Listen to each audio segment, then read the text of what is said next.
Andito ako ngayon mga kaidulan sa taas na ang aking bahay sa rooftop. Siyempre papakita ko sa inyo yung aking tanim na tanlad. Ayan o. At yung tanim na nandun, yung okra. Siyempre mga kaidulan, umakit ako rito at didiligan ko to. Ayan. Kasi mga kaidulan, kailangan to diligan. Kunti lang naman din ang dinidilig, almost kalating balde. Kasi nga ito mga kaidulan, di naman masyado yun makitubig. Kaya yun lang o.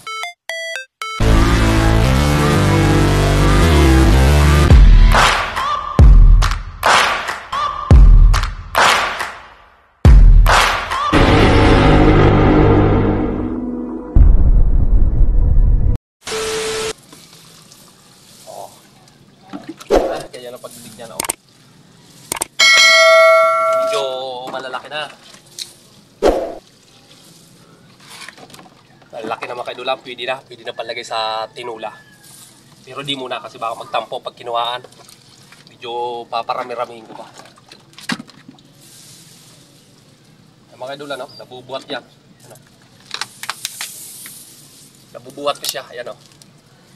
Nasa plastic bottle siya, tinanim ko. Pero ang tataba niya mga kaidulan, no? Kada ikatlong araw, dilig. Diligan ko siya. Pag umulan, hindi. Kasi baka naman malunod. Alam niyo ba mga kaidulan, sa panahon ngayon, dati ito, hinihingi lang sa mga kapitbahay mo, pwede mong hingi. Pero ngayon, iba na.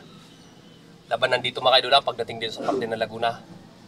Ang tatlong puno nito mga kaidulan, ang tatlong puno, 10 piso. Ganun na ngayon kamahal ang tanlad. Dati inapak-apakan lang, tinatapon-tapon. Ngayon iba na. Dito, almost talagang tinatanim na talaga siya at hinaharvest siya. Kaya ito mga kaidulan, oh. Itong mga tanlad ko na to, tatanim din pa ako nito. Paparamihin ko nito. Kasi alam ko mga kaidulan, balang araw, pera to eh. Diba? Imagine niyo lang mga kaidulan, ilang puno ang bawat isa nito? Sabihin natin ay may 50 na puno po, di ba? Ay tatlo-tatlo yan mga kaidulan. Di sa 10 piso. Imagine niyo mga kaidulan. Laking pera din mga kaidulan. Di ba? Daig mo pa ang nagkampane. Ganun mga kaidulan. Yun nga lang sa akin kasi nandito ako sa taas ng aking bahay at wala naman talaga itong tanim. Lupa na naman taniman kasi nga dito mga kaidulan, ano dito eh. Subdivision to. Ngayon naisip ko, pagtanim nito, ito mga kaidulan, tinanim ko to almost ano lang siya. Ito, 2 puno, pigda 2 puno lang siya. Tinusok ko lang ngayon. Tapos ayan na. Ayan na siya ngayon oh. Alaga lang mga kaidulan, hindi ko to mga kaidulan nilagyan ng pataba. Alaga lang sa tubig. Lago. Baka ano. Ayan kaidulan na. Dati napakapakan. Siyempre mga kaidulan, update ko kayo sa aking tanim na talong at okra. Kaidulan, ang aking tanim na okra. Alam ko may vlog ako nito eh. Na-update ko kayo. Ito naman yung update natin ngayon sa tanim natin na okra. At ayan na nga mga kaidulan, oh. Papapansin nyo. Bilis ng panahon, oh. Oh, okra yan mga kaidulan. Di ko lang alam sa baka hindi mamunga. Pero 100% pag ako tumanim at mamumunga. Ayan oh. May isa na rin siyang possible na dahon. Pag yan mga kaidulan, possible na yung dahon na yan, lalagyan ko na siya ng pataba. Pwede na rin naman lagyan itong pataba, pero para sa akin eh, possible ko muna yung isang dahon. Pabuhayin ko muna. Kung mapapansin nyo naman mga kaidulan, bakit may ganito?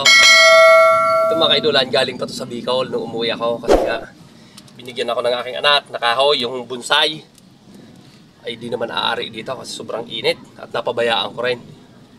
Dahil nga yun dati yung itong bahay ko na to, hindi pa siya na-slab. Sa bubong ako dumadaan, eh, hindi ko na masyado. Okay, ito natira, Bermuda, na wala yung pinakabonsai na puno. Ayan naman mga kaidulan, natakpan ko na yan, tinakpan ko na siya. Talong yan, kasi kalilipat ko lang kanina, inilipat ko na siya. Ngayon, kailangan yan, takipan mo muna, hindi mo siya pwedeng paarawan, baka siya ay mamatay. Kailangan, diligan mo siya.